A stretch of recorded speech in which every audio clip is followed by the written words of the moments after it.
बिस्मिल्लाहिर्रहमानिर्रहीम। अस्सलाम वालेकुम नाज़रीन, आप यूट्यूब चैनल देख रहे हैं। मैं इमरान खान हूँ। एक केस है जिसके ऊपर आजकल बहुत बात उठी हुई है। मैं उसका फ़ैसला लेकर आया हूँ और ये दो जजेस सुन रहे थे शहबाज शरीफ साहब का मुकदमा। अब इसकी तफसीलात मैं आपको बताऊँगा तो आप अपनी उंगलियाँ दांतों में दबा लेंगे।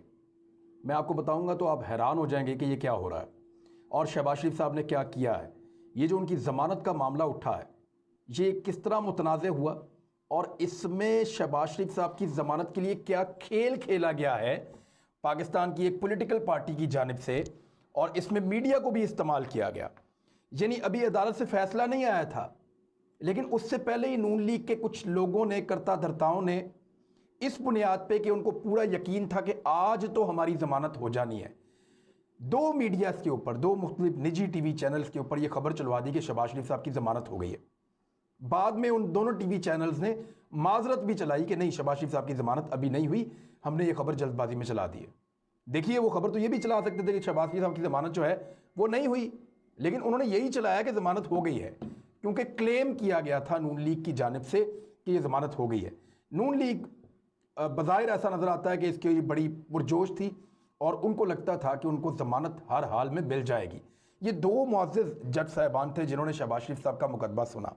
अब ज़रा इसकी तफसील में आपको जब बताऊंगा ना तो आप हैरान हो जाएंगे कि ये हुआ क्या है। और ये मेरे सामने फ़ैसला पड़ा है और ये फ़ैसला अब मैं आपको दिखा रहा हूँ। ये इससे पहले शायद आपको किसी ने नहीं दिखाया होगा। अब फ़ैसला मैं आपको दिखा रहा हूँ, ज़रा इसको आसान करके आपको बताता हूँ कि वहाँ हुआ क्या। दो जज साहिबान हैं, एक जस्टिस सरदार मोहम्मद सरफराज डोगर साहब और एक जस्टिस असजद जावेद घुराल साहब। ये दोनों मुअज़्ज़ज़ जज साहिबान, एक डीबी कहते हैं डबल बेंच को, डीबी डबल बेंच, जो जिसमें दो जजेस होते हैं। डबल बेंच अक्सर मुकदमात को सुनता है, हाई कोर्ट का, सुप्रीम कोर्ट का, ये सुनते हैं मुअज़्ज़ज़ जज साहिबान। तो ये एक डबल बेंच बना था शहबाज शरीफ साहब की ज़मानत की दरख्वास्त को सुनने के लिए, और बड़ी खबरें आ रही थी कि हर हाल में ज़मानत हो जाएगी, माहौल बना हुआ था। लेकिन फिर हालात एकदम तब्दील हो गए। हुआ क्या वो मैं आपको बताता हूँ। और बहुत सारे लोग जो हैं वो जुडिशरी के ऊपर उंगलियां उठाते हैं। मेरे ख्याल में अगर उनके पास सबूत नहीं है तो उंगलियां नहीं उठानी चाहिए, लेकिन मैं आपको वो फैसला बताऊंगा जो एक जज साहब ने लिखा। हुआ क्या कि जस्टिस सरदार मोहम्मद सरफराज डोगर साहब और जस्टिस असजद जावेद घुराल साहब ये मुकदमा सुन रहे थे। अब जस्टिस असजद जावेद घुराल साहब का जो एक इसके अंदर डिसेंडिंग नोट है, जो उनका फैसले का उनका हिस्सा है, वो मैं आपको पढ़ के सुनाऊंगा। तो ये पाकिस्तान की जुडिशियल हिस्ट्री में ऐसा नहीं हुआ। यानी पाकिस्तान में अजीब अजीब काम होते हैं। जेल से कैदी को निकाला जाता है, निकाल के उसको फ्लाई करवाया जाता है, वो लंदन जाता है इलाज करवाने के लिए, फिर अदालतें, इदारे सारे उसको बुलाते हैं, वो सबको कहता है फारग, मैं नहीं आ रहा। यानी पाकिस्तान में अजीब अजीब काम होते हैं अदालतों में। जस्टिस कयूम वाली मिसाल आपके सामने है कि वो क्या हुआ था। फिर और बहुत सारी मिसालें आपके सामने हैं। सुप्रीम कोर्ट के ऊपर पथराव भी हो गया था, आपको याद होगा। अभी थोड़े दिन पहले ब्यूरोक्रेट्स जो हैं उनको भी दबाव में लिया गया पीएमएलएन की जानिब से, उनके ऊपर प्रेशर डाला गया, उनको धमकियां दी गई हैं, जिसपे गवर्नमेंट के कुछ लोग कहते हैं एफआईआर करवानी चाहिए नून लीग के लोगों पे। बहरहाल अब ये मैं आपको फैसला पढ़ के बताता हूँ। ज़रा थोड़ा बारीक काम है, मैं कानून का तालिब इल्म हूँ, छोटा मोटा मुझे इतना पता नहीं है, लेकिन जो मैंने समझा है आईनी माहिरीन से, कानून समझने वालों से, वो मैं अब आपको आसान ज़ुबान में बताने वाला हूँ। जज साहब कह रहे हैं कि I have had the privilege to go through order dated 14/4/2021 rendered by my learned brother Sardar Mohammad Sarfaraz Dogar justice. वो कह रहे हैं कि मैं एक केस जो है वो हम सुन रहे थे, सरदार मोहम्मद डोगर साहब और मैं, हम दोनों, वो भी जस्टिस हैं, मैं भी, और 14/4/2001 को जो है वो ये हुआ। उन्होंने लिखा कि who has granted bail to the petitioner, जिन्होंने पटिशनर को बेल दे दी, यानी शहबाज शरीफ को बेल दे दी। विद ग्रेट रिस्पेक्ट, मैं उनकी इज़्ज़त को मरहूज़ खातर रखते हुए, आई डिसएग्री, मैं उनसे मुत्तफिक नहीं हूँ, with the observations, reasoning and conclusion handed down by my learned brother with my descending order. ये एक डिसेंडिंग ऑर्डर उन्होंने लिखा। उन्होंने कहा जी इस केस के हकायक, उसके जो नतीजा अखज़ किया उससे, उसकी जो वजूहात हैं उनसे और ऑब्जर्वेशन से मैं मुत्तफिक नहीं हूँ, और मैं यहाँ पे अपना डिसेंडिंग ऑर्डर, एक इख्तलाफी ऑर्डर यहाँ पे मैं लिख रहा हूँ। इट इज़ शॉकिंग फॉर मी, ये गौर से सुनिएगा, ये मेरे लिए हैरान कौन था, शॉक कर देने वाला था। It is shocking for me to observe here that it has been mentioned in the beginning paragraph of the said order that unanimous order co-granted of bail to the petitioner was announced which is against the ground realities। उनका मेरे लिए बहुत हैरान कुन था, shocking था मेरे लिए कि पहले ही पैराग्राफ के अंदर बेल जो है वो ग्रांट कर दी गई, शहबाज शरीफ साहब को बेल दे दी गई जो ज़मीनी हकायक के बिल्कुल मुनाफी था। In fact after hearing the parties को सुनने के बाद हकीकत में क्या हुआ था वो बता रहे हैं। When my learned brother sought my consent allowing the petition, I refused in the court, whereupon the announcement was deferred for consultation in the chamber।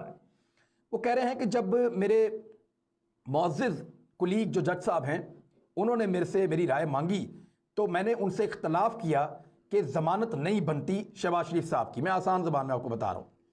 तो उसके बाद क्योंकि हमारा एक से इख्तलाफ हो गया, वो चाह रहे थे ज़मानत दी जाए, मैं चाह रहा था कि ना दी जाए क्योंकि ये ग्राउंड रियलिटीज़ के खिलाफ है। लिहाजा फिर चैम्बर के अंदर जो है वो कंसल्टेशन के लिए या फर्दर जो उनकी कंसल्टेशन होती है उसके लिए वो चैम्बर में वो कहते हैं चले गए। Where I again straight away refused but surprisingly, जहां मैंने दोबारा बराह रास्त स्ट्रेट अवे मैंने इनकार कर दिया कि ये ज़मानत नहीं बनती। लेकिन हैरान कुन तौर पर my learned brother unilaterally announced his decision through his नायब कासिद granting bail to the petitioner। वो कह रहे हैं कि हैरान कुन तौर पे मेरे मुअज़्ज़िज़ भाई ने अकेले ही अपने नायब कासिद के ज़रिए से जो है वो फैसला अनाउंस करवा दिया ज़मानत देने का। यानी जो मुअज़्ज़िज़ जज साहब दूसरे थे जस्टिस सरदार मोहम्मद सरफराज डोगर साहब, उनके बारे में वो कह रहे हैं कि उन्होंने हैरान कुन तौर पे, मैं हैरान हो गया कि उन्होंने अपने नायब कासिद के ज़रिए से फ़ैसला अनाउंस करवा दिया और अकेले ही अनाउंस करवा दिया। हालांकि ये अंडरस्टैंडिंग है और होता यही है जब दोनों जजेस की राय एक जैसी हो तो वो फैसला सुनाया जाता है। अगर डिफ़र कर रही हो, दोनों की राय मुख्तलिफ हो तो फिर रेफरी जज को चला जाता है, वो फैसला नहीं होता और फैसला जो है वो जज ही सुनाया करते हैं। आगे वो लिख रहे हैं within a few minutes, चंद मिनटों के अंदर, I brought this fact into the notice of the honourable chief justice, nonetheless my learned brother sent me the short order for signature for which he had no occasion at all. वो कह रहे हैं मैंने चंद मिनटों के अंदर ही chief justice जो हैं हमारे ऑनरेबल लाहौर हाई कोर्ट के, उनको इस सारे वाक़े से आगाह कर दिया, जबकि मेरे जो भाई हैं जज साहब जो मेरे साथ कुलीग थे इस केस के अंदर, डीबी का हिस्सा थे, उन्होंने मुझे एक शॉर्ट ऑर्डर भिजवा दिया साइन करने के लिए जिसका मौका नहीं था। दिस इज़ वेरी अनफॉर्चुनेट, ये बहुत बदकिस्मती है, and rare example in the judicial history, और अदलिया की तारीख की एक अजीबो गरीब एग्जाम्पल है, मिसाल है, एक रेयर मिसाल है, यानी एक नादिर, यानी एक ऐसी अनहोनी किस्म की एक मिसाल है अदलिया की हिस्ट्री की, which could not be expected from a senior member heading the division bench, जिसका तवक्को नहीं की जा सकती थी डिवीजन बेंच में मौजूद एक सीनियर मेंबर से। हुआ क्या है देखिए, जज के अलावा कोई और फैसला नहीं सुना सकता, ये बात तो आप क्लियर कर लें। मैंने जिन आईनी माहिरीन से बात की है, कानूनी माहिरीन से, वो ये कहते हैं कि फैसला सिर्फ जज सुना सकता है, उनके अलावा कोई और फैसला नहीं सुना सकता। अब ये डबल बेंच था, डीबी था, और इसमें इनके आपस में इख्तलाफ हो गया। चैम्बर में गए, वहाँ पे भी एक जज साहब ने कहा ज़मानत देनी है, दूसरे ने कहा नहीं देनी है। तो जो एक जज साहब हैं उन्होंने दूसरे की राय का वो करने की बजाय उन्होंने अपने नायब कासद के ज़रिए से बाहर भिजवा के फैसला अनाउंस कर दिया। ये अदलिया की तारीख में नहीं हुआ। यानी ऐसा नहीं होता कि दोनों जजेस में इख्तलाफ हो जाए और उनमें से एक फैसला अनाउंस कर दे, नंबर तो ये होता ही नहीं है, कर ही नहीं सकते। नंबर दो, दोनों जजेस में इख्तलाफ हो जाए और एक जज नायब कासिद के जरिए से फैसला अनाउंस करा दें, ये भी कभी नहीं होता। ये जज साहब अपने फैसले में दिख रहे हैं और यानी ये इख्तियार ही नहीं है उनका। और तीसरी बात यह है कि ये फिर रेफरी जज को मामला चला जाता है automatically. Chief justice of Pakistan ने उनका, chief justice of Lahore high court ने, जिस भी अदालत का होता है वहाँ के चीफ जस्टिस ने ये फैसला करना होता है कि कौन से जज जो हैं वो रेफरी जज इस मामले में बनेंगे। अब ये हो गया जी सीधा सीधा मामला, और इसके ऊपर मैंने जिन लोगों से बात की वो कहते हैं ये तो खुद chief justice Lahore high court को इस मामले की इंक्वायरी करनी चाहिए। लेकिन इस वाक़े के फ़ौरन बाद जो है वो असजद घुराल साहब, जिन्होंने ये इख्तलाफी नोट लिखा शहबाज शरीफ साहब को ज़मानत ना देने के हवाले से, उनकी एक ट्रांसफ़र हुई है, वो तो भावलपुर चले गए हैं मेरी इतला के मुताबिक। और कुछ थोड़े दिन पहले आपको याद होगा कुछ पीटीआई के लोगों ने बड़ा शोर भी मचाया था और बहुत ज़्यादा इसके ऊपर ले दे हुई थी कि 3 जज साहब जो शरीफ ख़ानदान के केसेस सुन रहे थे नैब कोर्ट के, उनको भी यहाँ से वो जनूबी पंजाब में ट्रांसफ़र हो गए हैं। तो ये इसको लोग जो है वो इसके ऊपर फिर इस तरह की चीज़ों के ऊपर लोग तनकीद करते हैं। मेरे ख्याल में अदलिया पे तनकीद नहीं करनी चाहिए। जजेस के फैसले जो हैं वो किसी मंतक के साथ ही होते हैं। बहरहाल ये अभी तक चीज़ पेंडिंग है और ये एक अजीबोगरीब मसला लाहौर हाई कोर्ट की हिस्ट्री में बन के सामने आ गया है। इसमें असजद गुराल साहब ने बड़ी अजीब चीज़ें बताई हैं शहबाज शरीफ साहब की ज़मानत के हवाले से, और उन्होंने उड़ा के रख दिए वो सारे आर्गूमेंट जो शहबाज शरीफ साहब की ज़मानत मांग रहे हैं। उन्होंने कहा कि शहबाज शरीफ साहब मेन अक्यूज्ड हैं, इनके जो असासे हैं उनके अंदर बहुत ज़्यादा इजाफा हुआ है। और जो शहबाज शरीफ साहब के वकला हैं उन्होंने कहा कि नैब के आर्टिकल के तहत शहबाज शरीफ साहब के ऊपर केस नहीं बनता, लेकिन जज साहब ने साबित किया अपने आर्गूमेंट से कि जनाब केस, अपने फैसले में साबित किया कि ये केस बनता है। बहुत सारी ऐसी चीज़ें हैं जो इसके अंदर लिखी हुई हैं। यानी उन्होंने ये बताया कि शहबाज शरीफ साहब के ख़ानदान के जो असासे हैं वो 412 गुना बढ़ गए, 412 गुना बढ़ गए। डबल हो जाए ना किसी के, ट्रिपल हो जाए तो बहुत बड़ी बात होती है। लेकिन उन्होंने ये बताया कि इनके असासे 412 गुना बढ़ गए 10 साल के अंदर जब ये वज़ीर आला पंजाब रहे। और ये एक हैरान कुन चीज़ है। उन्होंने कहा कि इन्होंने कितना पैसा बनाया, इन्होंने 14 मिलियन से बढ़ के 6122 मिलियन तक पहुंच गए। यानी 14 मिलियन किसी के पास हो, 14 मिलियन का मतलब है लगभग 1 करोड़ 40 लाख, 14 मिलियन इतना ही होता है। तो वहां से बढ़ के वो 6122 मिलियन पे पहुंच गए। तो ये इनके असासों के अंदर जो इजाफा हुआ है वो 412 मरतबा ज़रब दे दें उनकी रकम को तो इतना ज़्यादा इजाफा हुआ, 412 गुना उनकी रकम बढ़ गई है 2008 से लेकर 2018 तक। उन्होंने कहा कि शहबाज शरीफ साहब के बहुत सारे को अक्यूज़ड हैं जो उनके साथ शरीक मुजरिम हैं। उनमें उनमें जो है वो नुसरत शहबाज साहबा हैं, उनकी वाइफ, हमजा शहबाज उनके बड़े बेटे, सलमान शहबाज उनके दूसरे बेटे, मिसेज़ राबिया इमरान उनकी एक बेटी, मिसेज़ जवेरिया अली उनकी एक और बेटी, और उसके अलावा कुछ बेनामीदार हैं जो उनके साथ शामिल हैं सारे मुकदमे में। उनके नाम भी इसके अंदर शामिल किए गए हैं। मैं आपको नाम उनके भी बता देता हूँ ताकि आसानी रहेगी। उन्होंने कहा जी इसमें अली अहमद ख़ान साहब हैं, निसार अहमद साहब हैं, सैयद मोहम्मद ताहिर नकवी साहब हैं और राशिद खान साहब हैं। और ये टोटल वर्थ जो बनती है 10 साल के अंदर इन लोगों ने जो कमाई है वो 7,328.137 मिलियन। ये इतना पैसा इन्होंने बनाया और जवाब नहीं दे पाए कि ये पैसा कहाँ से और कैसे बनाया। जज साहब ने अपने फैसले में लिखा कि ये क्योंकि प्रिंसिपल अक्यूज्ड हैं, मेन मुलजिम ये हैं और इन्हीं के पास पब्लिक ऑफिस था जिसकी बुनियाद के ऊपर इन्होंने इतने बड़े असासे बनाए इस सारे ख़ानदान ने। शहबाज शरीफ साहब ना तो सिर्फ अपने असासों का जवाब नहीं दे पाए, अपनी बेगम के और अपने बच्चों के असासों का भी जवाब नहीं दे पाए। और इसके अंदर एक चीज़ जो बड़ी इंपॉर्टेंट आगे जाके लिखी है, जो PMLN के लोग अक्सर कहते हैं, तो जज साहब ने उस मसले को हमेशा के लिए हल कर दिया। इसका जो सफ़ा नंबर 12 है, शहबाज शरीफ साहब के वकला जो हैं वो ये बात कर रहे थे कि शहबाज शरीफ साहब की कोई रिश्वत, कोई सिफारिश, कोई ऐसी चीज़ कोई प्रूव करें, कहीं किक बैक ली हो, किसी जगह पे कोई रिश्वत खाई हो, किसी जगह पे कोई कमीशन लिया हो तो साबित करें। तो इस पे जज साहब कह रहे हैं, further more it is not the duty of the prosecution to establish that the petitioner had received any kickback, commission or illegal gain from any specific project. The prosecution had only to establish that the assets so held by the petitioner were beyond his known source of income, and then the responsibility lies upon the accused to give money trail that how he acquired such assets.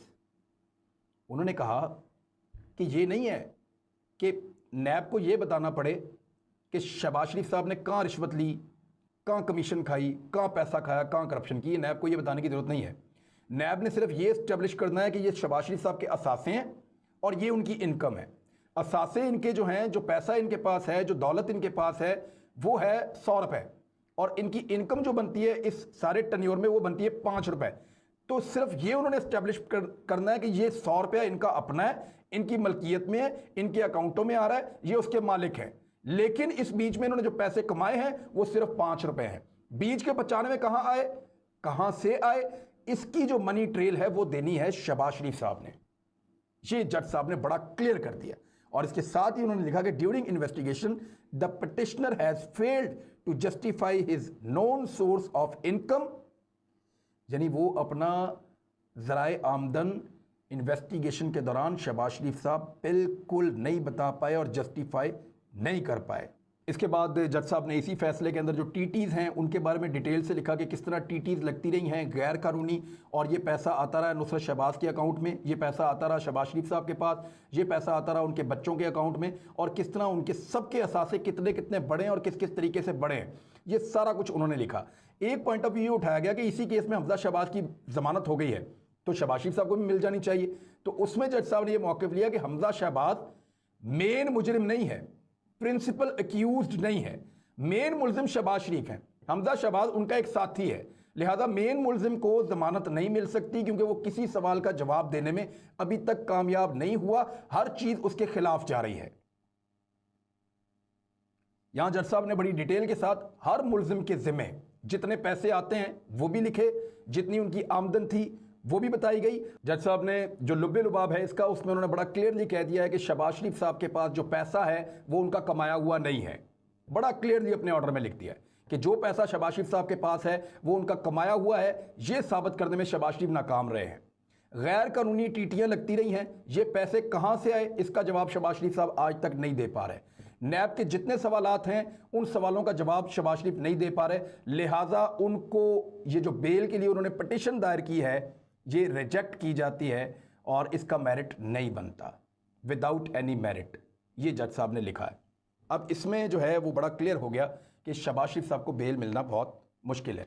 लेकिन अभी हो क्या रहा है, कुछ ऐसी शुनीद है कि PMLN दबाव डालने की कोशिश करेगी जुडिशरी पर भी, और वो पहले भी दबाव डालते रहते हैं, और वो कोशिश कर रहे हैं कुछ इस किस्म का बेंच वो बनवाएं जिसमें उनको कोई रिलीफ मिल जाए मुबैना तौर पे। लेकिन हमें जुडिशरी पर पूरा यकीन है, हमें एतबार है, वहाँ पे बड़े अच्छे जजेस मौजूद हैं और वो बड़ी फ़र्ज शनासी के साथ अपनी ड्यूटी पूरी कर रहे हैं।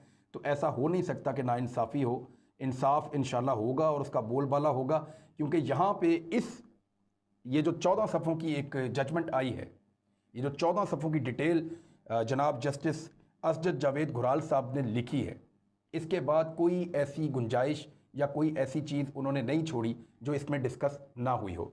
अब ये तमाम सवालात खड़े रहेंगे जब तक शहबाज शरीफ साहब इनका जवाब नहीं देंगे। किसी और बेंच के लिए या जज साहबान के लिए मुश्किल होगा कि शहबाज शरीफ साहब के लिए कोई बेल का रास्ता बने। ये सवालात बहुत इंपॉर्टेंट हैं और ये फैक्ट्स भी बहुत इंपॉर्टेंट हैं और इनके जवाब शहबाज शरीफ साहब के पास नहीं है। ये मैं अपने सोर्सेज से आपको बता रहा हूँ, क्योंकि मैंने इस केस को स्टडी किया था। मैंने आपको पहले कहा था कि अगर शहबाज शरीफ को रेस्क्यू ना किया गया तो वो इस केस में से नहीं बच सकते। अगर उनको रेस्क्यू करने के लिए कोई ताकतवर लोग, ताकतवर हल्के, कुछ ऐसा माहौल बन जाता है कोई NRO वाला, तो शायद कोई बात बने, अदरवाइज़ वो इसमें से नहीं बच सकते। जज साहब ने एक एक पॉइंट बहुत क्लियर कर दिया है और 22 पॉइंट हैं पूरे। इस केस को जो है पूरे के पूरे को अभी ये आपको नेट पे इंशाल्लाह अवेलेबल हो जाएगा।